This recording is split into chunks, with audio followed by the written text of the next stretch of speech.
So Hannah, what's up? So I'm gonna run you through real quick what I'm gonna have you do. So this is it's a regenerative workout. So it's gonna feel like work when you're doing it, but instead of like feeling sore and kind of beat up the next day or right after, like you're gonna feel good and ready to do whatever you're gonna do. So and another reason why I was having you do this is we asked you yesterday, your travel day on Saturday is long.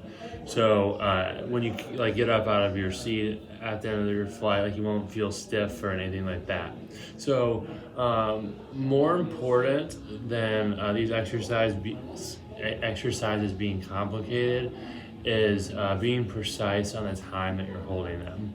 So again, you're gonna feel like work when you're doing them, but I want you to really follow the intervals that I'm giving you, because that'll give you my desired outcome for you.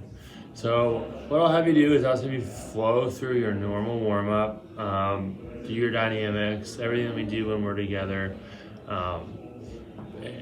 And so what I'm just going to show you is just the exercises that I want you to do. So slip your shoes off, and what we're going to do is this is all an isometric based workout. So you are going to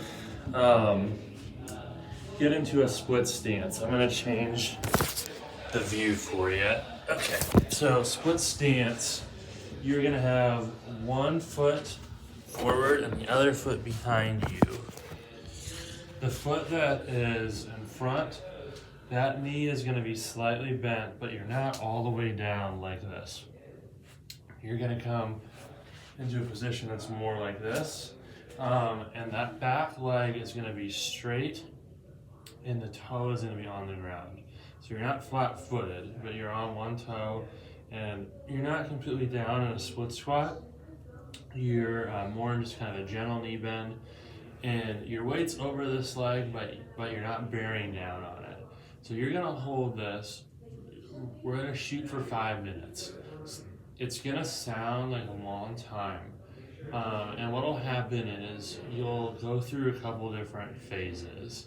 So as you start, you're going to feel like your muscle work.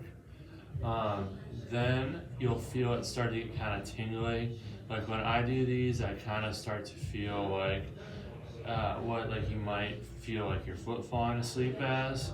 And so once you get there, you're going to constantly think about, okay, I'm not moving, I'm leaving my weight over this leg, and I've got my toes behind me. And so you'll feel it in your quad and your upper glute, and then in your calf and your ankle and your back leg. And you'll hold that for 5 minutes, or close to 5 minutes, at least 4 minutes. Then you'll come out of it and you'll walk. And as you walk, you should feel a clear difference between the legs. So like this one, like the leg that was your weight bearing leg, that will feel hollow and feel a lot more mobile and like easy to control than it did before. And so what I'll have you do is you'll walk it out. You'll get a full 3 to 4 minutes rest. You can do all kinds of things in that rest. You can do our compass positions where you are moving around the compass. You could do compass jumps where you're covering that space. None of those are high intensity. Those are more just acting as resetters to get your body to relax and calm down.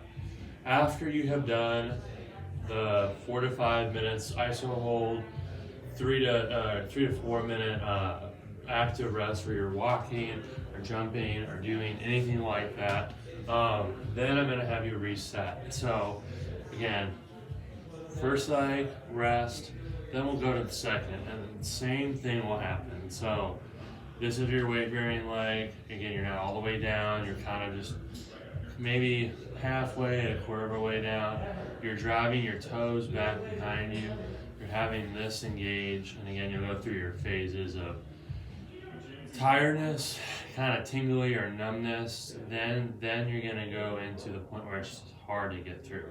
Remember, if you can relax your breathing, it'll make it easier to get through. Again, after 4 to 5 minutes, you'll step up, you will walk around, do our active stuff that I talked about, and again, now your legs will feel both hollow, feel pretty good, and again, ready to move through your day. All right. So that is our squat pattern isometric. All right. So the next thing that we are gonna do is an upper body, and so we've done this before. The intention is gonna be different. So again, when I've had you do these before, we've treated them as like maximal effort, hard exercises to do.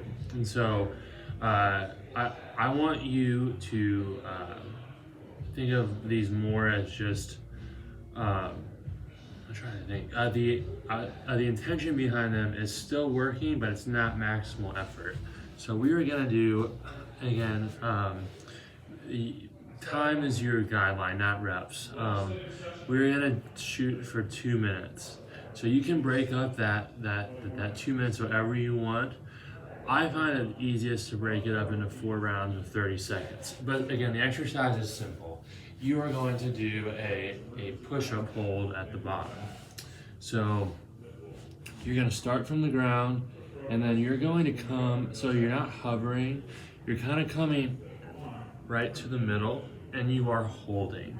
So like again, it'll feel like your chest is working, there's blood pumping, but I'm not asking you to hold all the way down and hover for 2 minutes. So again, start at the ground, get set, everything that we talked about, thumbs underneath your shoulders, feet together, glutes tight, abs tight. You'll come up, and then you'll hold right in the middle, and you will do whatever interval works for you. So if you can get all the way through 2 minutes of holding like that, that's perfect. Remember, your breathing will make it easier. So like if you hold your breath, you're gonna panic and freak. But if you're able to keep your breath moving steadily and smoothly, you'll be surprised how easy it is to get through it. And once you release, of course, your muscles will be tired. You'll feel the blood come in, but they won't linger with the soreness. All right? So then that takes us to our hip exercises. So you have 2 choices. I know we did one of these the other day. We're gonna do a straight leg raise with some motion. So you can, with the leg that's down on the ground, you're thinking about that is where you're getting tall from. So you're not compensating with your low back, but you're thinking about keeping that knee straight, driving that heel down, and then you've got a variety of different choices here.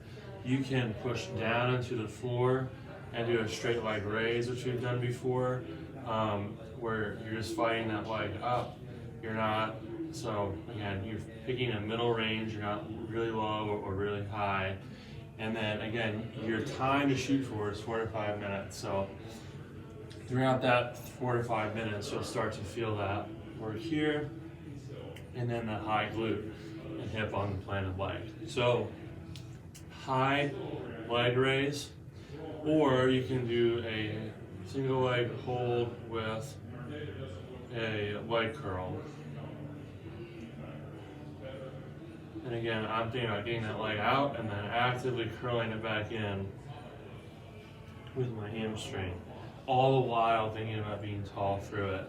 Or you can do hip circles going clockwise and counterclockwise, but again, this leg is staying straight, making you brace. So 4 to 5 minutes on each leg, straight leg raise, leg extension, circles, up to you what you choose. And then what we'll hit to activate everything is a 1 minute bear crawl hold. So the reason that I'm having you do a bear crawl instead of plank is because We're up a little bit higher, which is recruiting more shoulders and back than it would be if we were on our plank. So remember, for the bear crawl hold, your toes are on the ground, your knees are kind of under your chest, and your thumbs are underneath your shoulders. You're gonna keep your belly button tight to your body, or tight to your spine. You're gonna come up, and then you're just gonna hold. And I'm gonna change it. I said a minute, I'm gonna say 2 minutes on this one. So you'll feel it kind of creep through your whole body. So it'll cycle from your legs to your core to your back to your shoulders. And before we've done these, you've had to alternate and stay tight as you do them. Today, no alternating. Just keep those knees hovering, keep that back flat like a table, and hold for 2 minutes. Just like the push-up, you can break that into shorter durations if you want. And just like everything else, we've talked about breathing. So breathing through it, keep your breathing in a nice relaxed pattern, and that'll really help you. All right? So do this on Friday or anytime during your trip where you want to feel strong but also not beat up. All right? Hope you have a great trip. I will see you when you get back. I hope you enjoy this too. See ya.